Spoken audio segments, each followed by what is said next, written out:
আবহাওয়ার খবর দিই আপনাদেরকে।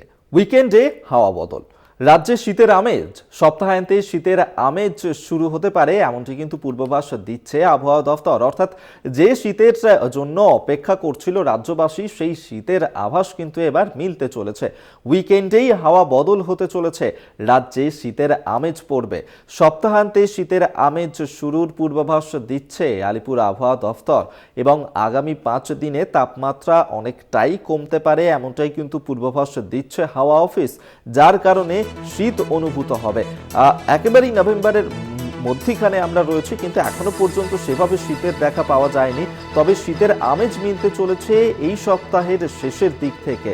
রাজ্যে শীতের আমেজ থাকবে, তাপমাত্রার পারদ অনেকটাই পতন হবে এমনটাই কিন্তু পূর্বাভাস দিচ্ছে হাওয়া অফিস। সপ্তাহের শেষেই শীতের আমেজ শুরু হতে পারে। শাশ্বতী রায় আমাদের সঙ্গে টেলিফোনে রয়েছেন প্রতিনিধি, আরো বিস্তারিত জানবো। শাশ্বতী, এতদিন ধরে শীতের অপেক্ষায় ছিল রাজ্যবাসী, সেই শীতের আমেজ এবার মিলতে চলেছে, কি বলছে আলিপুর আবহাওয়া দফতর? দেখো, আবহাওয়া অফিস যেমনটা জানাচ্ছে যে এই উইকেন্ডে অর্থাৎ আগামী কাল থেকে কিন্তু শীতের আমেজ পড়তে পারে রাজ্য জুড়ে এবং সেরকমই সম্ভাবনা তৈরি হয়েছে এবং সেই অনুযায়ী প্রায় আগামী 5 দিনে 3 থেকে 4 ডিগ্রি সেলসিয়াস রাতের তাপমাত্রা নামার সম্ভাবনা জারি রয়েছে।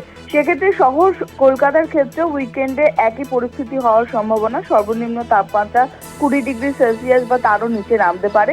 তবে একেবারেই দোরগোড়ায় এসে দাঁড়িয়ে রয়েছে শীত বলাই যায়।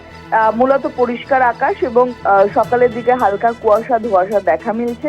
শুষ্ক আবহাওয়া, বৃষ্টির সম্ভাবনা কোনোভাবেই নেই। তবে উত্তরের একেবারে পার্বত্য অংশে অর্থাৎ দার্জিলিং এর পার্বত্য এলাকায় হালকা থেকে মাঝারি বৃষ্টির সম্ভাবনা কয়েক ফসলা।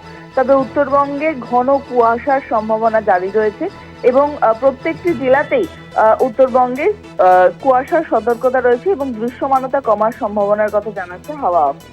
সকালের দিকে মালদা এবং 2 দিনাজপুরে ঘন কুয়াশা জারি থাকবে বলে জানিয়েছে হাওয়া অফিস। সেক্ষেত্রে দক্ষিণবঙ্গে শুক্রবার থেকেই অর্থাৎ আগামীকাল থেকে পারা পতনের সম্ভাবনা রয়েছে। বিশেষত পশ্চিমের জেলাগুলিতে তাপমাত্রা পারদ সবার আগে নিচে নামবে এবং ইতিমধ্যেই শ্রীনগর এবং পুরুলিয়াতে তাপমাত্রা যথেষ্ট নিচের দিকে, সেক্ষেত্রে 20 ডিগ্রি সেলসিয়াসের নিচে নেমে গেছে তাপমাত্রার পারদ এই দুই জায়গায় এবং চলতি সপ্তাহেই পরিবর্তন হবে আবহাওয়ার এবং আগামী কাল থেকে শীতের যে আমেজ পড়ার সম্ভাবনার কথা জানাচ্ছে, তার যে পরিবেশ অর্থাৎ হাওয়া প্রবেশের যে পরিবেশ তা কিন্তু তৈরি হয়েছে ইতিমধ্যে।